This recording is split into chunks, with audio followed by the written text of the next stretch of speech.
Okay, on a scale of 0 to 2 minutes, when are you going to be ready to record this? Because we said 9 and it's 9:08 and you're still trying to do things. I'm going to say what I need to say, and I'm just going to walk away.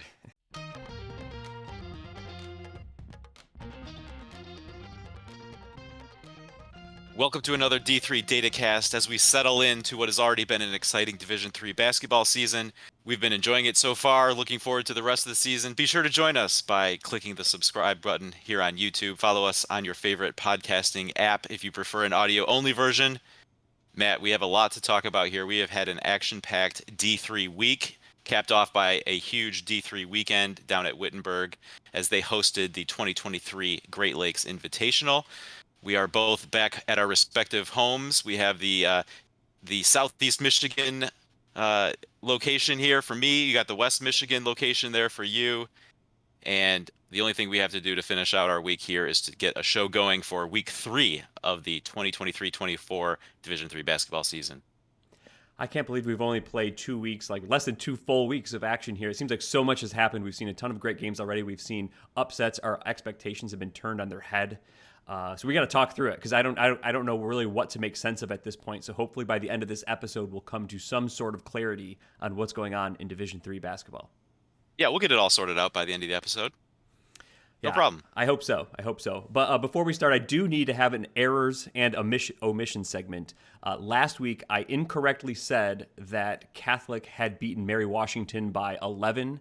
I think that was actually a 1-point win, like at the buzzer. So I must have read the score wrong, and I reported that wrong to you all kind folks, the viewers. So I am sorry about that. That was my bad. All right, so Matt, very clearly you lost the week last week. Who's your winner of the week? Who won the week here in Division III basketball as we look back on week 2 action? I'm going to say something I saw up close and personal this week at GLI. I'm going to say Redlands won the week for me. They were a watch list team on my top 25 kind of ballot process. They didn't quite make my top 25, but I think that was a miss. They put me on notice. They put the rest of Division III on notice this weekend with a tremendous performance at the Great Lakes Invitational. We'll talk more about those games and those teams later on, but I just want to call out Redlands here. I was impressed with them. 2 big wins. They've now played, I think, 4 games. They've beaten Puget Sound, East Texas Baptist, Middlebury, and UW Oshkosh. The closest game, I think, was the 20-point win over Oshkosh. They look great. They look like a challenge. They're a matchup problem. Redlands, I think, is for real, and I'm excited to see them December, January, February, and probably March, I expect at this point.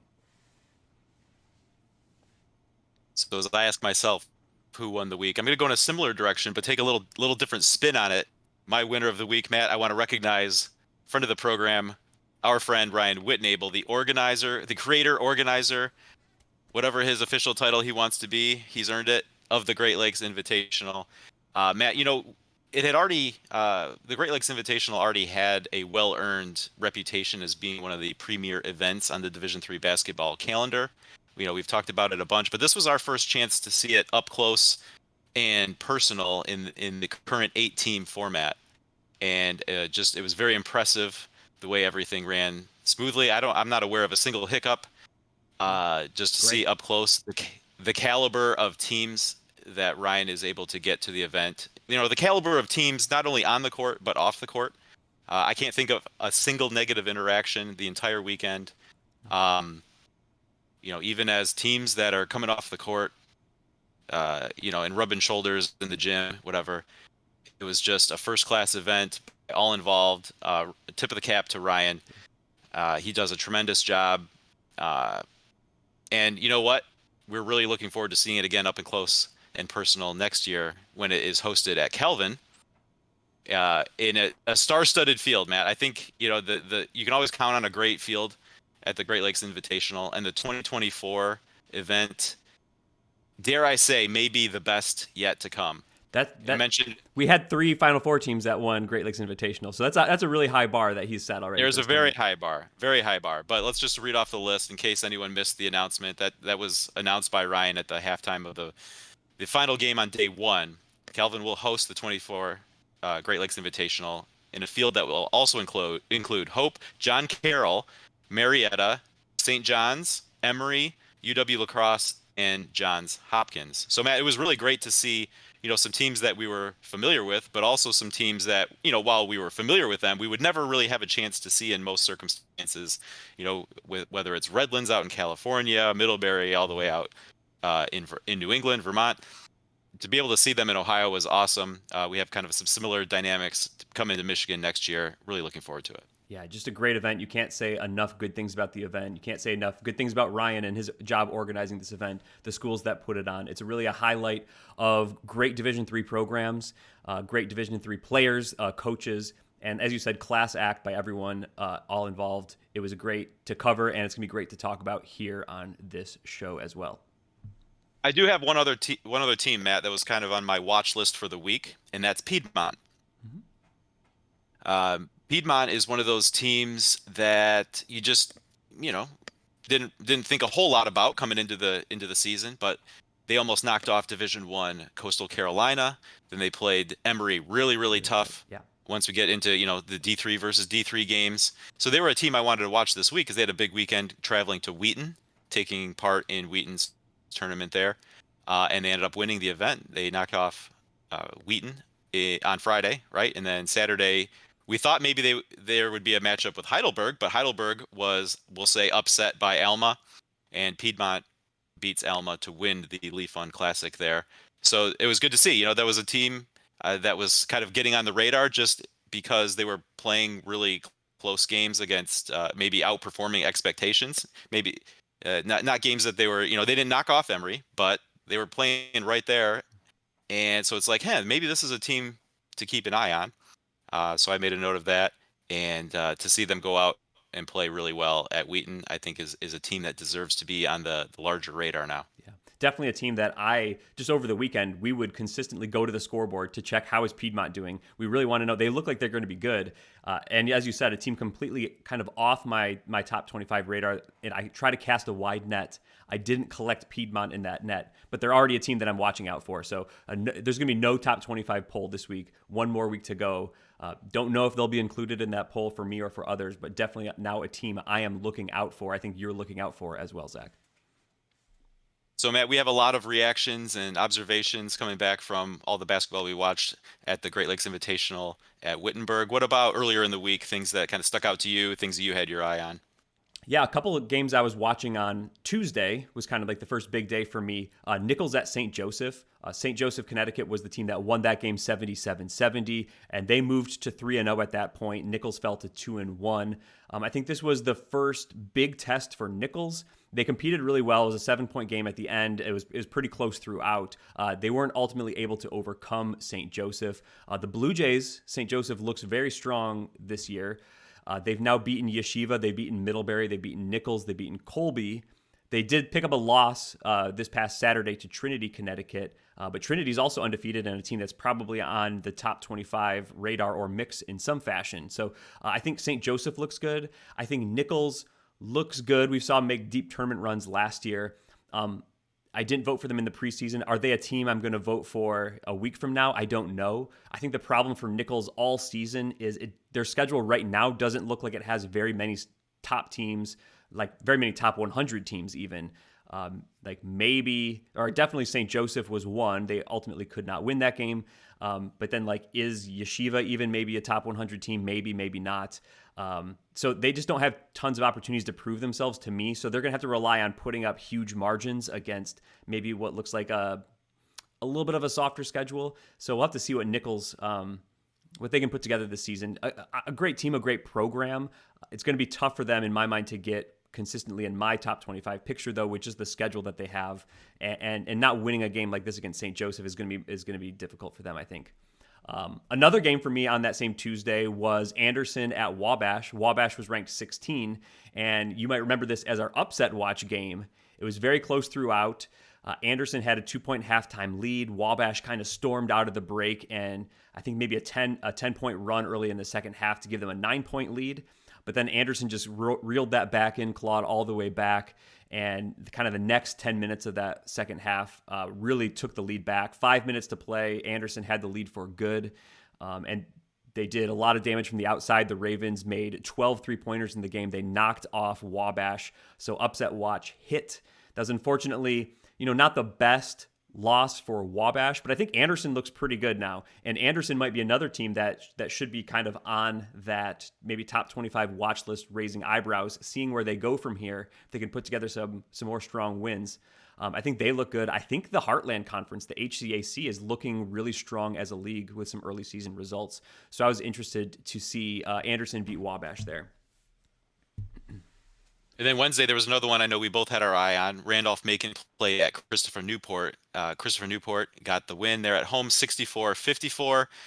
And, Matt, I tweeted this out from our show account because it just seemed kind of funny given the success these teams have had. But, it was November 15th, Christopher Newport and Randolph-Macon, after that loss, both had 2 losses already on the season.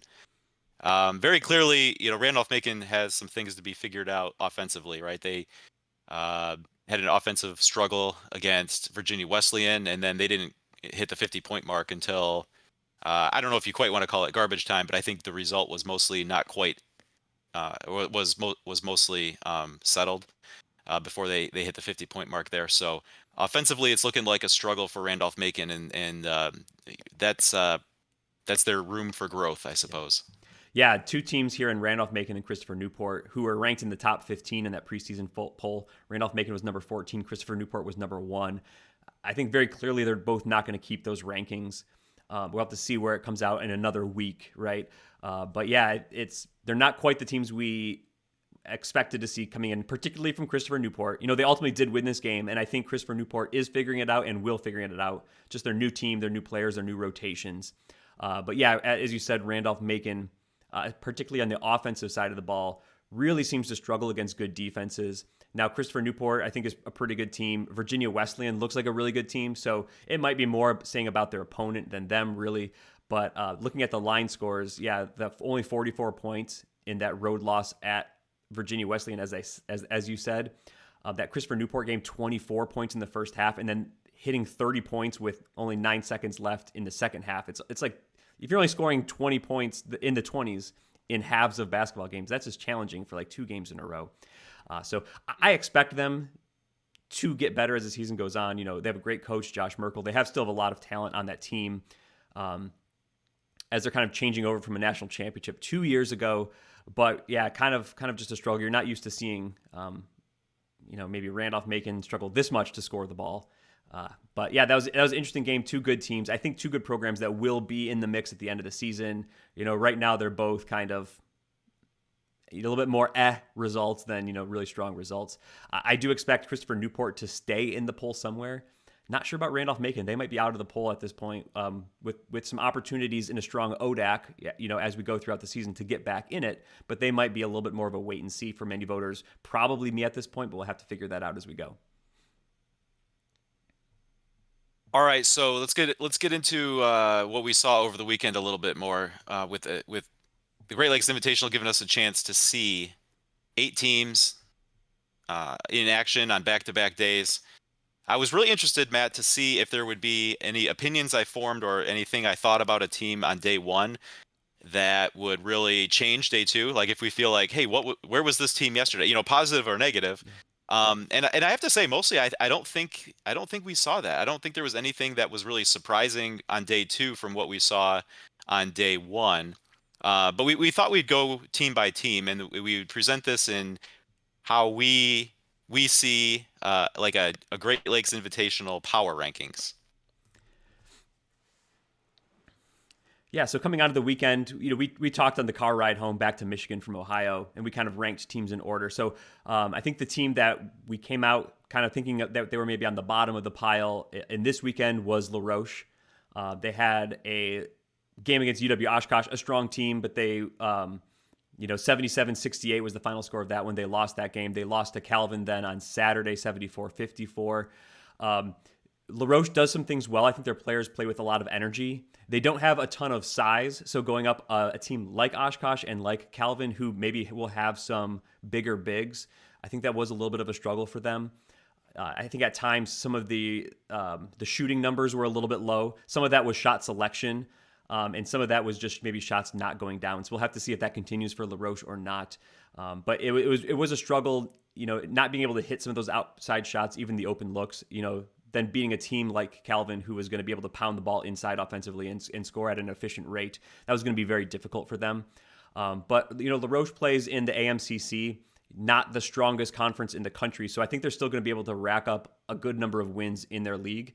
They might be still in the mix at the top of that league, and games like this against Oshkosh and Calvin, that's going to help them. You want to battle against strong teams. And LaRoche is a team that finds themselves in the tournament, right? They could win that league and get into the tournament and then play these types of teams again. So I think this is a good weekend for LaRoche. I think they have some nice pieces, but ultimately they're not quite there with maybe some of the rest of the teams. And they've had a very difficult schedule to start the season Yeah. here overall. And Matt, I'll just say I don't think there was a team that I would say is a bad team here No. in the field. We talk about how strong the Great Lakes Yeah. Invitational field is year in, year out. It's just a matter of someone's going to be Yeah. ranked eighth. When you have to stack them up 1 through 8. But I think even that game against Oshkosh was probably maybe even more competitive than we would have expected. I think that they competed really well. They were up 7 on Oshkosh with about 4 minutes to play in that first half, and then Oshkosh had a really strong close to be up 1 at halftime. But there were large stretches there where they were very competitive with a bigger, stronger Oshkosh team, especially. And then, of course, we want to note here, Dominic Elliott was the all-invitational team selection from Yeah. LaRoche. We have, there was an all-invitational team with one player from each team. So he got the nod there. And I also think Joe Starzinski did some really nice things in that first game, especially too. So they're going to win a lot of games the rest of the way here. They just have had a very difficult start to the season. Yeah, and credit them for scheduling those tough games to start the season. They know they're probably not going to get that level of competition in their league, so they've gone out and they've played some of these tough teams, the Great Lakes Invitational. And what was it before that? There was Carnegie Mellon. It was Case Western Reserve. They played Case Western Reserve, so they've played some good teams to start the season, and credit to them for playing those games. All right, number 7 in our 2023 Great Lakes Invitational Power Rankings, the Middlebury Panthers. They had a very tough opening game, losing to Redlands by a score of 83-58. And then in the final game of the event, they also lost to Wittenberg 76-73 in a really competitive back and forth game. Sam Stevens was the Middlebury selection for the all-invitational team. Matt, what were your thoughts on Middlebury's weekend? Yeah, I did not know what to make of Middlebury coming into the year. Ultimately, they were ranked 24 in the poll, not having the start that they expected. They were 0-4. I think this is not a program that's been used to starting 0-4 by any stretch of the imagination, so this is new for them. The Redlands game was a big number, but obviously Redlands was impressive, on Saturday as well. So you can kind of explain that away. The Wittenberg game was a very competitive game. That was entertaining from start to finish, and it was back and forth. And Wittenberg looked strong. I think for me, Middlebury, I didn't really. They're maybe the team I just didn't know what to make of most, even through the end of the tournament. They have some good players. I don't know that they have a strong, solid team identity necessarily right now. It obviously makes a big difference not having Alex Sobel this year, and trying to find maybe he got so many touches last year that they have to do something completely different, and that's a new makeup for the team. So even coming out of this weekend, I don't feel like I have a great handle on them. Besides, they're not in that top tier. They've got to figure some things out. And the NESCAC is a challenge, but that's a smaller league schedule, only once through the conference. So they have some non-conference games to figure it out. But I think they do have a lot of work to do to figure out what are we as a team, who are we as a team, and how are we going to come together and change some of these results. For a NESCAC team, I think Wittenberg's a good team, but they're kind of maybe seem like mid-level of the NCAC. So you'd maybe expect a ranked NESCAC team to be able to handle that, but they were more at an even level with Wittenberg, and Wittenberg won that game even. So they're a team I don't have any conclusions for. I don't have any answers for. They have some nice players. Sam Stevens had 2 nice games, put up a lot of points, was a great scorer. But I think other than that, trying to fit all these pieces together, I think they're still figuring that out. Yeah, there's very clearly still an Alex Sobel size hole right in that team, and it's going to be difficult to replace an All-American no matter what, but especially one whose usage is so high as his was. Everything ran through him. So take that out of the equation, and it's like you're almost starting over. But that preseason top 25 ranking, what I think was was a reputation ranking more than anything. And while that ranking may not have been necessarily well earned for or deserved for this season right now, I think that reputation is well earned, and you can count on better things from Middlebury probably as the season goes on. Yeah. All right, next up, number 6, Matt. We ranked the host Wittenberg Tigers as we talked about them in their game against Middlebury. They started the event losing to Illinois Wesleyan 72-59 before beating Middlebury in that finale 76-73. Boy, there was no surprise who the invitational team was going to be for them. Trey Killens had 2 back-to-back dynamite games, and there was a lot of times, if not throughout both games, that he was just the best player on the court for either team. Yeah, there were stretches of the games where he would defer, and I would wonder, like, should they just run almost everything through Trey Killens, make sure he's touching the ball and having good opportunities every time. I think when push came to shove in crunch time, like in that Middlebury game, it felt like then he was the one that had the ball going to the rack or getting into the lane, putting up a shot. He was tremendous. He made big shots. Really, really good player. Excited to see him. He was awesome. And then that whole team in the Illinois Wesleyan game first, they fought really hard. They battled Illinois Wesleyan. I think maybe the margin ended up being what I expected, but I kept saying, like, Illinois Wesleyan took the long way around to get to a 13-point win there. Like, Wittenberg fought them hard. They battled. That was a great game. It really didn't feel like a 13-point margin even at the end of it. It felt like Wittenberg was right there almost the whole way. It was really kind of the last few minutes that they kind of stretched that lead. So I was impressed with Wittenberg there, taking a team who might be in the mix at the top half of the CCIW or maybe even a title contender for the CCIW. So for Wittenberg to mount that type of battle. It was on their home court, so that's an advantage, but they looked really strong there. And then in that Middlebury game, I think we expected a good game. We got a good game back and forth. And when push came to shove, I think Wittenberg was just the better team that night and maybe the better team overall. And again, can't say enough good things about Trey Killens. He was tremendous both nights. Yeah, absolutely. Inside and out, right? He knocked down some big threes. He really did a good job getting to the rim, finishing. I tell you what, they're gonna be in a lot of games just because they have him and other teams don't, right? Yeah. That's he's a difference maker player, difference making player, and hey, if you've got the best player on the court, you've got a chance. It doesn't matter what else is going on. Yeah, for sure.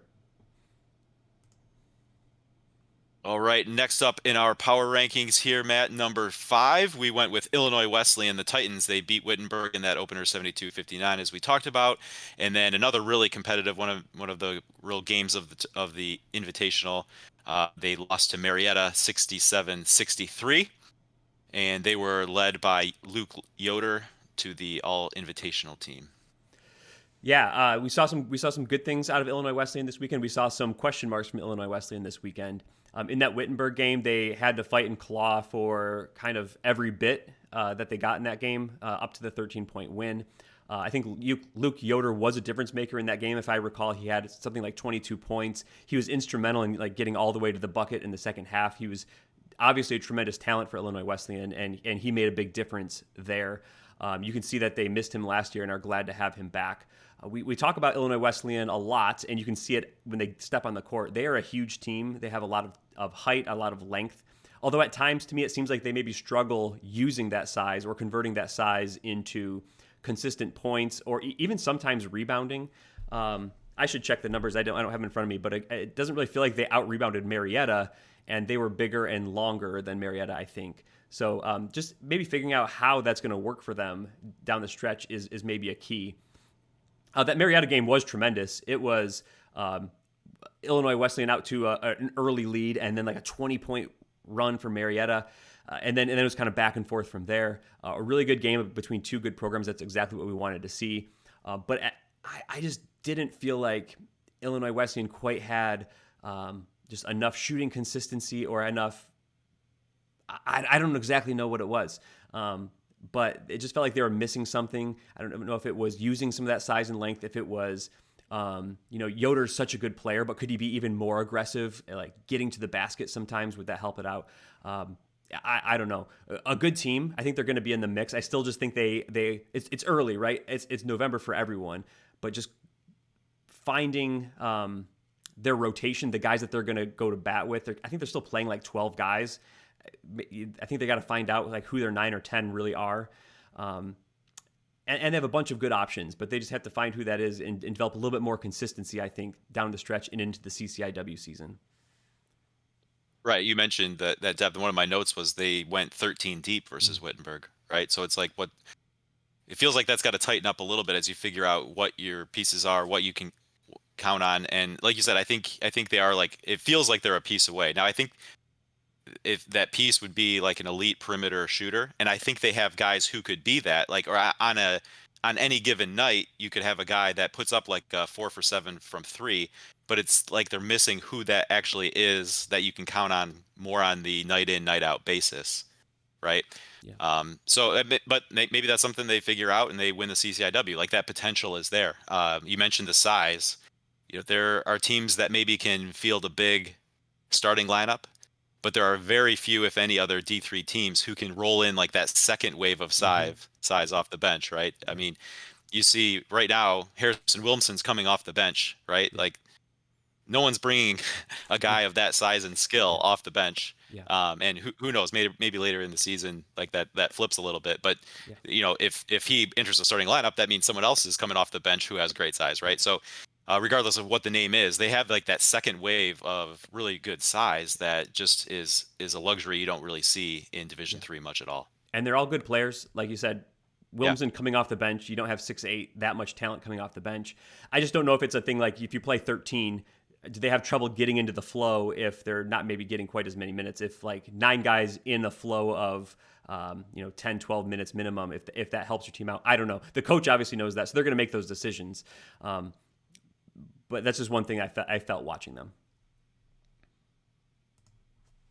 All right, our next team, Matt, up to number 4 in our power rankings. We went with the UW Oshkosh Titans. They started off the event by beating La 68 and then lost to Redlands 82-62. Particularly in that first game, Quinn Steckbauer was impressive, and he was the all-invitational team nod from Oshkosh. Yeah, a lot to like from Oshkosh in that LaRoche game. Unfortunately, they lost 6-7 big Reinfleisch to what looked like maybe an ankle injury or something. He had that wrapped up and was on crutches later that night. So you hate to see a guy go down, a starter, a talented player. So that's just a bummer to see. And he was really good.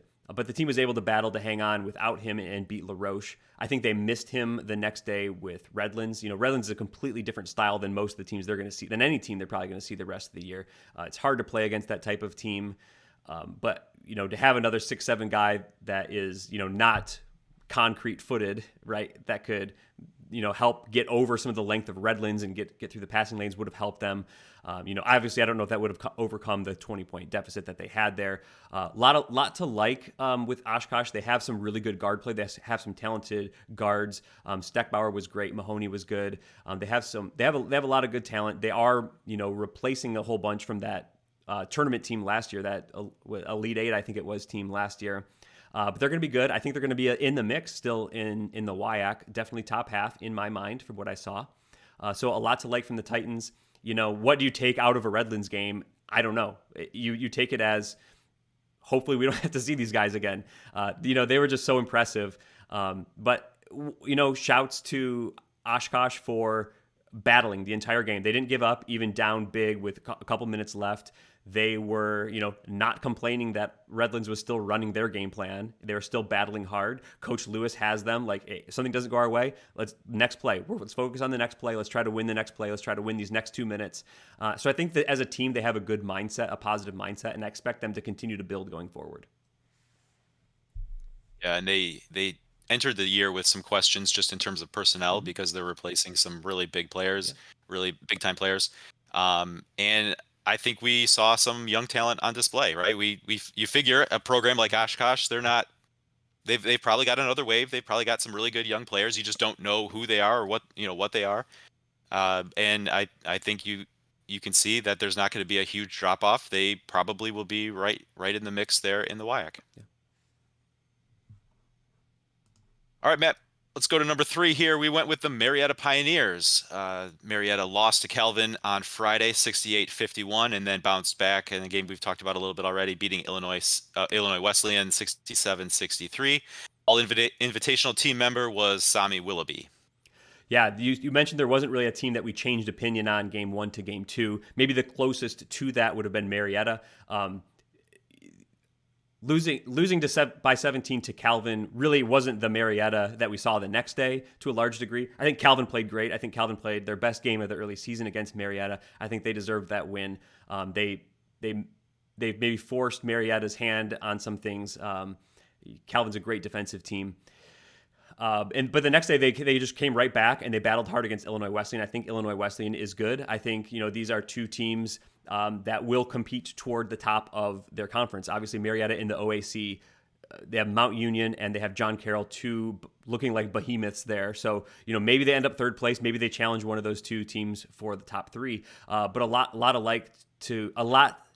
that I saw that I liked of Marietta.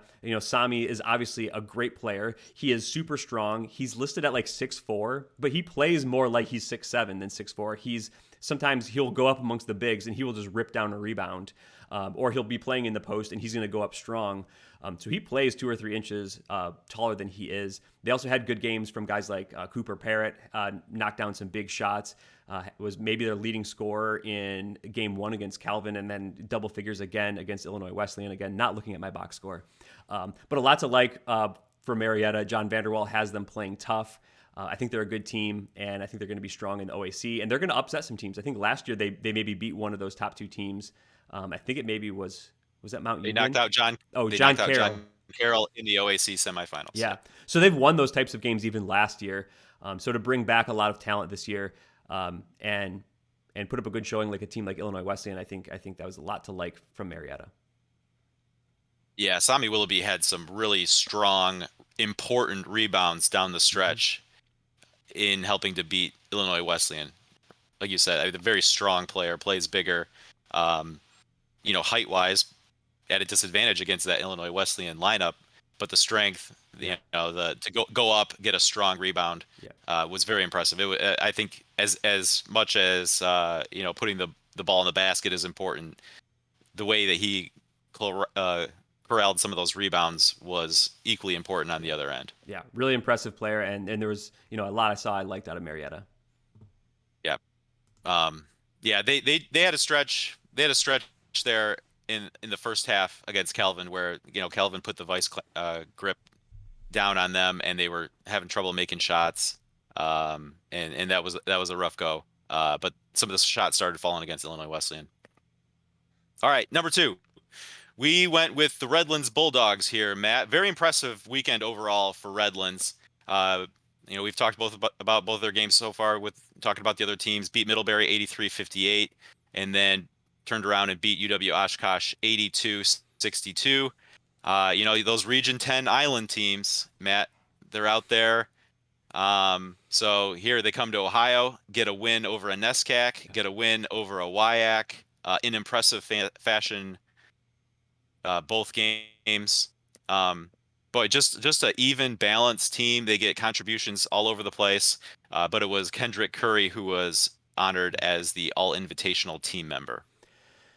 Yeah, I just really impressed with Redlands. They're absolutely legitimate. I saw a team that could be a second weekend tournament team or beyond. I think I tweeted, I maybe said already in this podcast episode, I did not vote for them in the top 25. I think that was a huge miss on my part. And I'm led to understand that they have like 2 or 3 starters that are still injured that they're hoping to get back. So they might be getting better. They might be getting like reinforcements on the way in the coming weeks or months. I'm not sure the timeline on those injuries, but the Bulldogs are very good.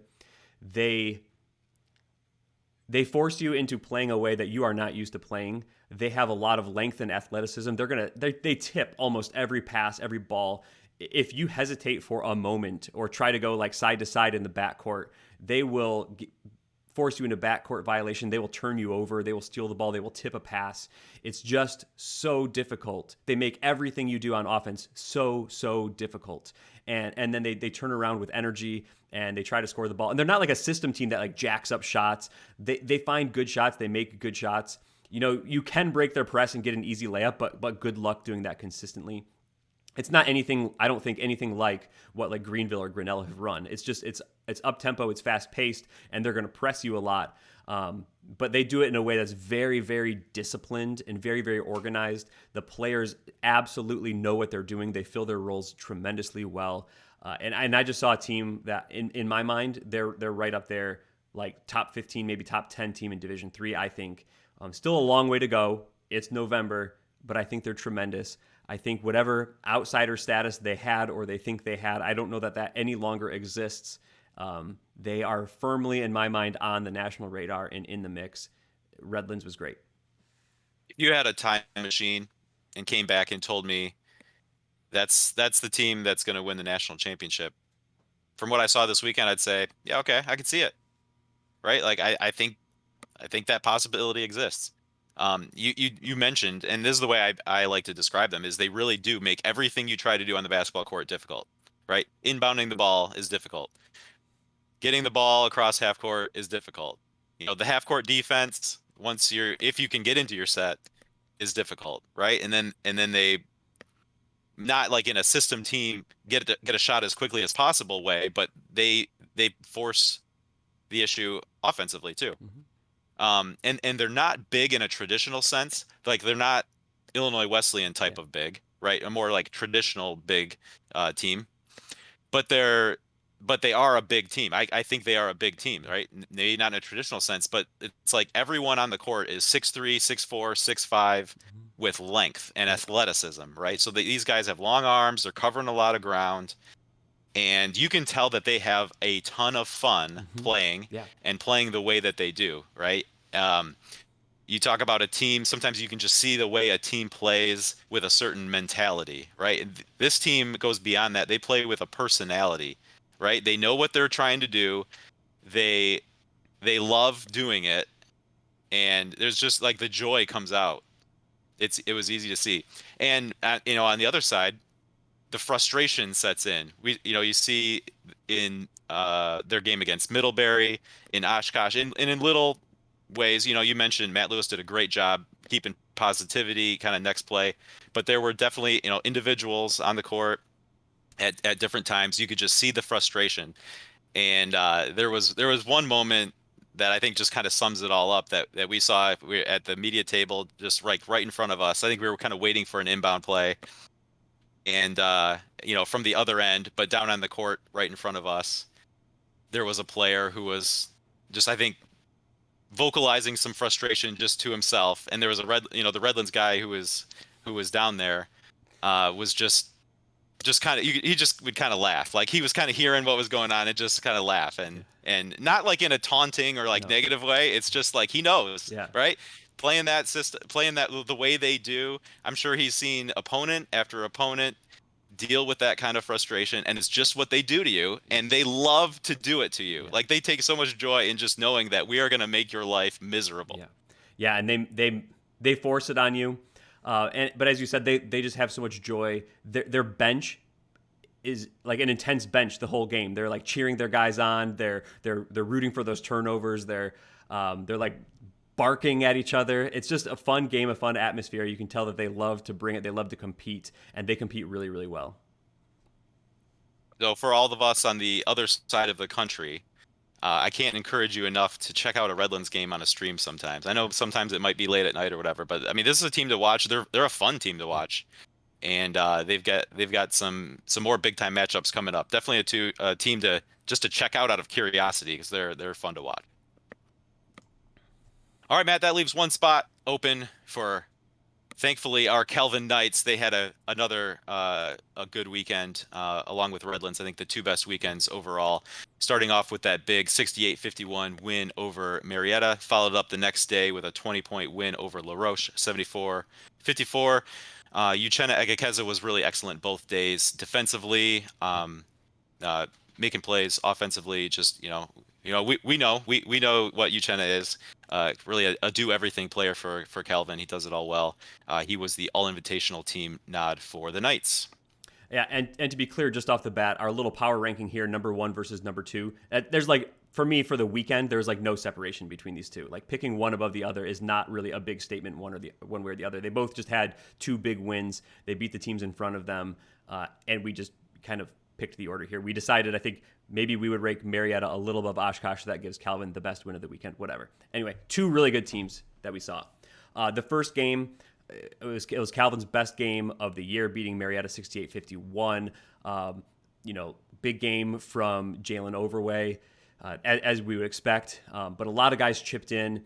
It really just felt like they took Marietta out of their game.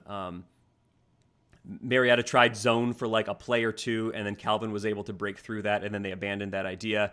They didn't really double Jalen Overway for, I think, like 30 minutes of the game until he had 17 points or something, and then they tried to double, and then by then it was almost a little bit too late. They were able to kick out and knock down some big shots when it mattered.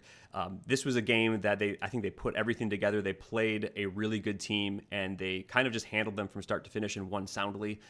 And executed, I think, largely. Defensively, offensively, like you said, Uchenna Agakeza was great. He showed his defensive prowess in this game and didn't really give up anything on the offensive end to do it.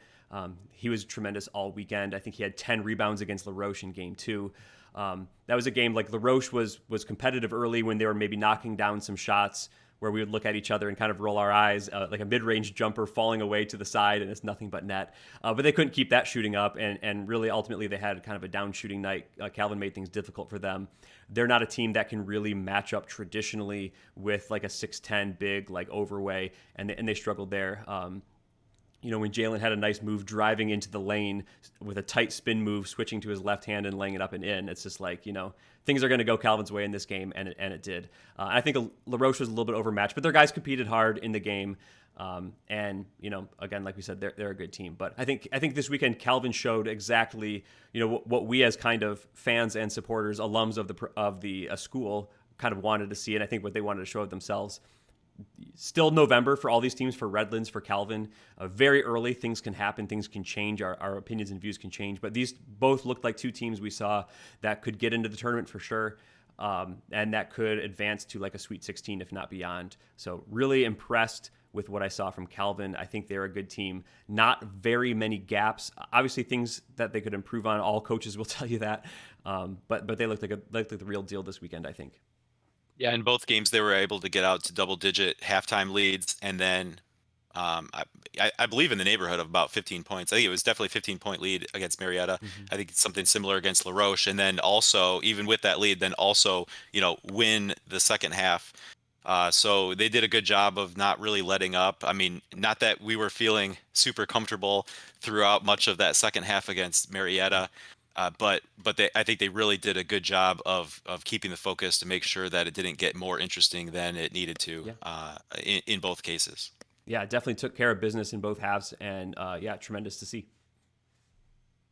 Matt, you kind of alluded to this. I think as we put together our 1 through 8, we saw 3 tiers, probably, right? Yeah. So we had Calvin 1, Redlands 2. I think that the two of them form a top tier. If you watched that weekend and wanted to put them in a different order, I think that would be fair. And then I think you see another tier with the next 3 teams, right? Marietta, UW Oshkosh, and Illinois Wesleyan. Based on the totality of what we saw, probably that's a second tier of the group. And then Wittenberg, Middlebury, LaRoche would be like tier 3. So I think someone might come up with a different set of rankings, but I think probably within those buckets is where teams would maybe move around a little bit. Yeah, and it was good to see teams compare against those other teams and get matchups. That Middlebury Wittenberg matchup was great. It was one of the best games of the whole weekend, and I was fascinated to see that game from start to finish as well. So just, again, I can't say it enough. Great games, great weekend. If you're a coach, if you're a fan, and you can get your team or you can get your body to watch these games, like, go do it. It's 8 games in 2 days. It's a lot of fun. Go do it. Yeah, I was surprised, especially Friday. The day just seemed to fly by. Even watching 4 different games, kind of, being in the gym all afternoon, evening. It was halftime of that last game, and I'm like, I can't believe we've already watched 3.5 games. It just flew by. It was great. So, Matt, we're starting to get a lot of early season data points, but I'm not sure that we're getting a whole lot of clarity in terms of a top 25 picture. Fortunately, you and other voters are not on the hook for a ballot this week, because I think it would be maybe even more difficult than doing your preseason ballot. But for the sake of discussion here, we thought we'd have you go through the exercise of doing a mock ballot. So this is if you were submitting a ballot, this is kind of where you're standing. Of course, subject to change. I think we're after Thanksgiving. We expect the next official poll. Is that correct? Yeah. So we're a week out from a new official poll. All right. So having gone through the exercise of making a mock ballot here for this episode, because at this point the preseason top 25 is blown up, you know, completely meaningless. Rip it up. But we're not quite to that next poll yet. So this is how you see where your ballot might stand. Take us through it. Yeah. First of all, if this was a real poll, I would have done a lot better job than what I did here and spent more time, especially with the early season results. You don't quite know who's good and who's not good yet, so you still are trying to throw away your preseason expectations while also holding on to them to know, like, Hampton-Sydney beat Christopher Newport by 20. That's like a really impressive win, right? So you're still trying to figure that out. I think this is pretty directional. I didn't comb through and then re-dive in and reiterate. So if I'm missing something big, let me know. Thanksgiving weekend, definitely I'll dive through, spend some time going through and get every single like result for like my watch list teams in here. This was kind of a first pass gut reaction, getting teams directionally correct. I think I would maybe like Hampton-Sydney number one. I think they have really good results. They were a team I expected to be high. I think they were 6 or so on my preseason ballot. They have had good results and seemed like they were playing like a strong team. And I think I would have them number one if I had to vote today. I feel good about them there. I feel good about WashU. I think Washington University, the greatest university in the world for sure. And we would have them. They have some really strong results. What we saw at the Scholars Classic in particular, a big win over Swarthmore. They've had some good results. I think WashU looks strong. Like an overtime win over Babson is like, well, they had to go to overtime, but Babson looks really good maybe. So I think WashU is still really high in my poll, probably around 2. Oswego State and UW Whitewater kind of holding ish where I had them in the preseason. Nothing really to move them too much up or down from there. Calvin maybe jumping up 5 or so spots for me with a really strong win over Marietta, a really strong Great Lakes Invitational. I might be moving them into that range. John Carroll and Mount Union, Case Western kind of maybe moving up a few spots as some teams moved out. That puts me at number 8. A big surprise here at Guilford. Maybe not a surprise, but I didn't have them in my top 25. I thought maybe they were going to have to replace more than they really like. They still have a lot back, or maybe I thought they were going to lose more. They look great. They beat Emory over the weekend. So I think Guilford might. I put them at 9 here, penciled them in. Like, not official, right? But I think I'm going to move Guilford all the way in somewhere pretty high. And then Redlands, number 10. I think somewhere in that 15 to 10 range, and maybe closer to that 10 spot for Redlands. I was just convinced with what I saw that they're really good. So, again, another week. I think they have some big games coming up next weekend. That might be the NYU game, who I have there at number 11. So that's going to be really telling maybe who's kind of in that spot. But I liked Redlands. NYU fell for me a little bit, but their only really bad result wasn't really a bad result. It was the home loss to Swarthmore on the banked in 3, I believe. So still a good team, like NYU. I think WPI has been impressive, so I kind of moved them up from preseason 18 to 12. And then I'm going to be honest, the back half of this ballot, I'm not really sure of. So like teams I moved in, 13 Trinity, Connecticut, I think maybe they look like one of the top teams or two in the NESCAC. So I think that they're going to be really good. Maybe 13's too high. Maybe I'll move them down or something, but I think they look really strong. Virginia Wesleyan looks like maybe one of like number 2, 3 in the ODAC, and the ODAC's going to be really good. Defensively, they're rating really strongly. Part of that might be Randolph-Macon's offensive woes, but they're probably forcing Randolph-Macon into some of that. So I think maybe they're ranked in there somewhere. And then I put Christopher Newport at 15, kind of down from 1 all the way to 15 with their 2 losses. I don't think they really have a bad loss on the books. Hampton-Sydney and Marietta. Hampton-Sydney for sure is a good team. I think Marietta's maybe a number 35-ish team for me, somewhere in that range. So not terrible. I think Christopher Newport is maybe starting to put it together. So I would probably keep them in the poll somewhere. Maybe 15, I'm not exactly sure. But then I kind of went, you can see on the list there, Emory, Elmhurst, Rowan, Swarthmore, Trine, then Tufts into my poll, St. Joseph into my poll, maybe around 22-ish. Keene State would fall, I think, significantly for me after that Stockton loss. And then I really didn't know what to do with my last two, so I kind of pulled in St. Norbert and pulled in Illinois College. Not exactly sure there, but that's kind of what I'm thinking with some of the types of teams I might be ranking in my top 25. It's very different than my preseason poll, and I'm very glad that we're not actually submitting a ballot. But these are kind of the teams I'm thinking about. I've got a list more. I have like 80 teams on a watch list. So what I need to do this weekend is really just like pare these teams down and get to another solid 25. But I'm just really glad we're not submitting this week. Well, I'm still glad that you went through it and we can talk about it because we've seen enough where there were a few teams, whether in the top 25 or just on your ballot, where it's like, okay, we could probably just take them out, right? And there's some teams that weren't there. It's like, okay, they definitely need to be in, Yeah. right? So it's good. It's good here for discussion purposes, at least. Get the hashtag content going in the show here, even if we are a week away from an official poll, because what's out there now is a preseason poll. You might as well tear it up. Yep. Okie dokie, Matt. Last week's picks. Take us through it. Yeah, first game was North Park. They were plus 2 points versus Wabash. We both took North Park, but it was Wabash, the 70-63 winner there, so we both missed that one. Game number 2 was a GLI game. The computer had Middlebury as a 5.5-point favorite, and we both took Redlands, and we did not know that Redlands would win that game by as much as they did. But we were correct on that one. We thought Redlands would be fine with getting all those points, but they didn't need any of those. Game number 3. We still knew more than the computer. We knew more than the computer. These early stages here, where our minds are ahead of the computer at this stage of the game. Yes. Game number 3 was at the Small College Classic in Aberdeen. Keene State was a 3.5-point favorite against UW Platteville. I got that one. I went with Keene State. They were 93-75 winners over Platteville. Game 4 was Emory at Guilford. The computer liked Guilford by 4, and we both took Emory to cover, which they did by 1 point. Guilford won that game 83-80, but the 4-point computer spread helped us out there. And then our D3 Datacast game of the week was Calvin versus Marietta at the Great Lakes Invitational. Calvin was getting 1 point and ended up winning that game by 17. So we both picked Calvin and we both got the points there. So Zach, last week you were 3-2 and moved to 6-4 overall. I was 4-1 and also moved to 6-4 overall. So 2 weeks in, we are even. If you want to play along, post your picks and your scores below or tweet to us at D3 Datacast and keep track of your own scores for the season because we won't do that for you. But feel free to play along. It's always fun to see other people's picks and other people's scores.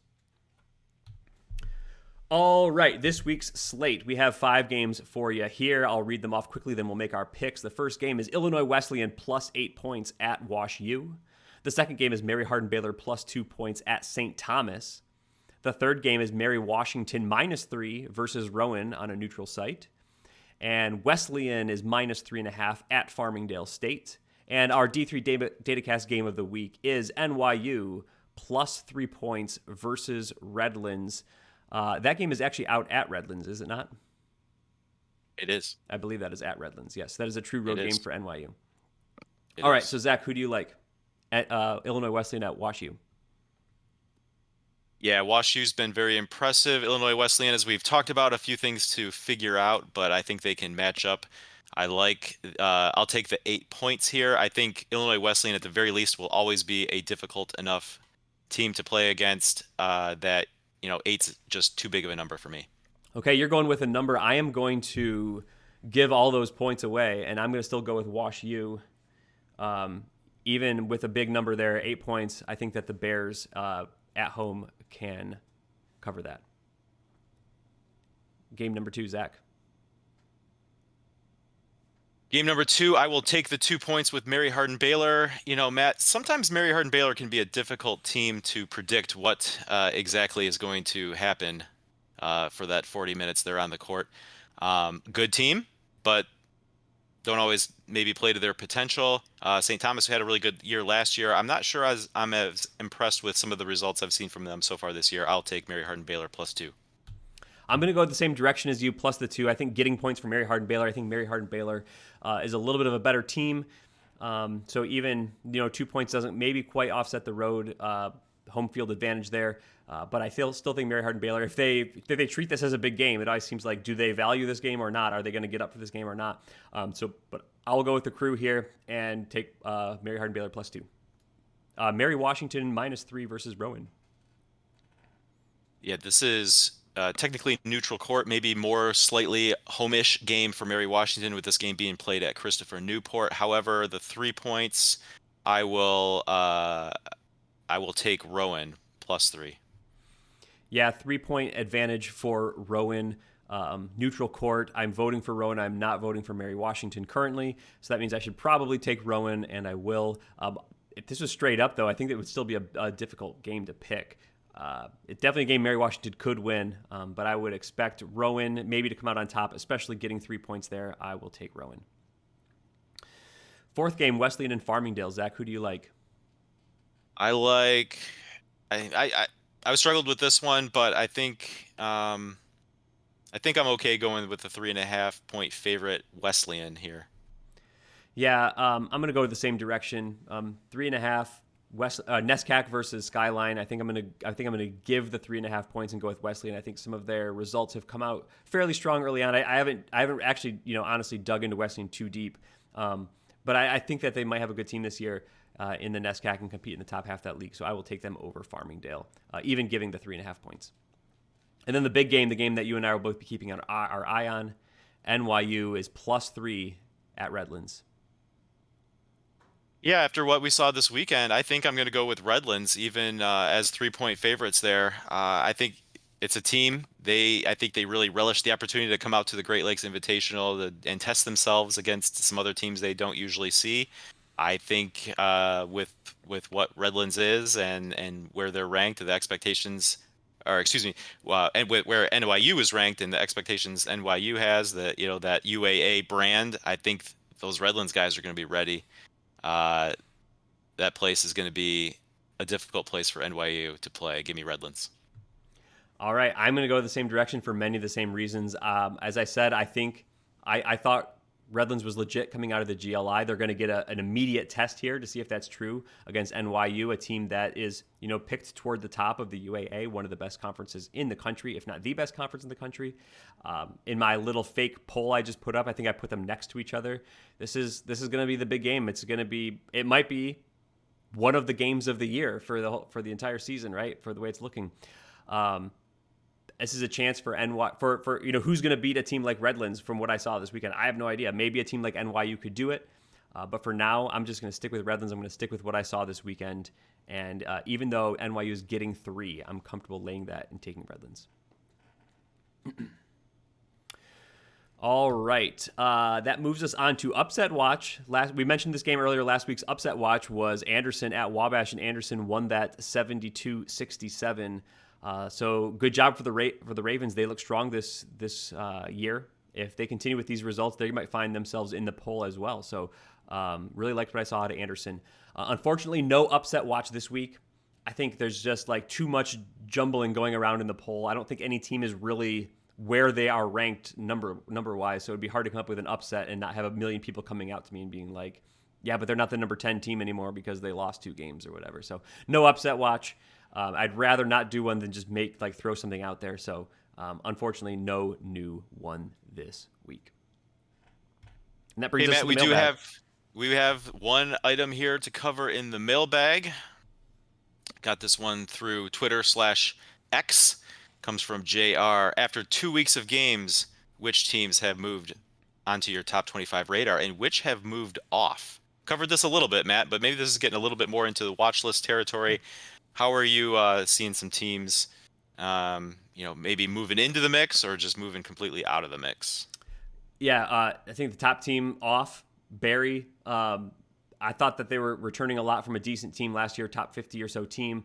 They have got 2 losses. They lost to Bellhaven by 7. They lost to Roanoke by 21. Those are both road games for Barry, but still, if you're going to be a top 25 team, you need to maybe win both of those games or at least one of them and be competitive in the other. So Barry's just off my list right now. They're going to need some strong results to get back on there. Carthage, I had them in the 20s. They lost to Ripon, and they had a really close game with Teal and Marion. If you're going to be top 25 and compete at the top of the CCIW, I want to see better results than that. So for me, Carthage, you're taking a seat. Wabash was a team I wasn't quite voting for, but they lost at home to Anderson, I believe, and on the road to Illinois College. Neutral court win over North Park, which is good, but like North Park has lost some other games as well. So for Wabash, they were kind of on my watch list, and they're just wait and see for me. I'm not going to consider voting for them right away. Anderson might be great, Illinois College might be great, but again, if you're going to be in the top 25, you can't be losing all of your 50-50 games against other pretty good teams. So going to have to see more from Wabash to consider voting for them. Teams that are on radar, the team we've been talking about all episode here, Redlands. They were on the radar for me, but they weren't in my top 25, and I'm like jumping them up. I see them kind of in like Sweet 16 or beyond contender category here. So Redlands for sure on the radar solidly. Guilford I talked about earlier as well. Again, maybe they were still on the radar, but they weren't in my top 25. I'm going to vote them probably highly on my top 25 when the next ballot comes out. And then Illinois College, I was very wait and see for them to start the year. I was not going to include them in my top 25 preseason by any stretch of the imagination. But I think they've had some strong results to start the year. I think they had some good teams out to their tournament. They had North Park there. They had Co there. They had Wabash there, right? They were the fourth team, and they won that tournament. It was their home tournament, but again, they weren't like shying away from other good teams. An American Rivers Conference team, a CCIW team, an NCAC team. They had some good results there. So I think Illinois College is definitely in the mix. Whether or not they're going to be in my top 25 or not, I'm not quite sure, but they're definitely on my radar. I'm going to be watching for their scores every night, and definitely a team I'm considering putting in. And I had them in on my little fake ballot I showed there. So just a little smattering of teams that are kind of in versus out. That's not the full picture, obviously, but just some teams I'm looking at here. And like I said, just one item for the mailbag this week. So that brings this week's mailbag to a close. If you have something that you would like for us to address in a future mailbag, you can leave a comment on YouTube. Find us on any of our social media channels and let us know you've got something for the mailbag, and we will add it to the list, talk about it at the end of next show. All right, Matt, last thing we need to do, as always, we close out with a big thank you to those of the named group here that have chosen to support us on Patreon. One new name here, Matt, to give a special shout out to Jeff McKinney, a great Marietta fan, a great Division III basketball fan. We met Jeff for the first time at the Final Four last year. Got a chance to catch up with him again this past weekend at Wittenberg. Always good to see Jeff talk a little D3 hoops. And thanks to him. I know you're watching, Jeff. Thanks for the support, bud.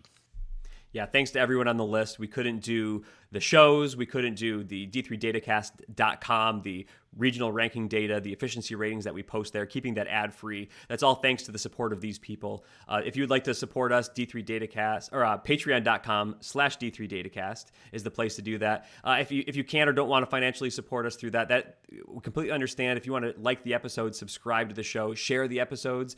We appreciate all of our viewers. We especially appreciate those that have joined with us on Patreon, but the whole Division III community, talking about Division III, sharing Division III, loving Division III. That's why we do this. So we make the content just to help, just because we want to talk about it, right? So we enjoy when people interact with us, whether that's on Twitter, whether that's in the YouTube comments below, whether that's joining with us on Patreon. Thank you all so much for making Division III so fun and such a special level of basketball to watch and follow.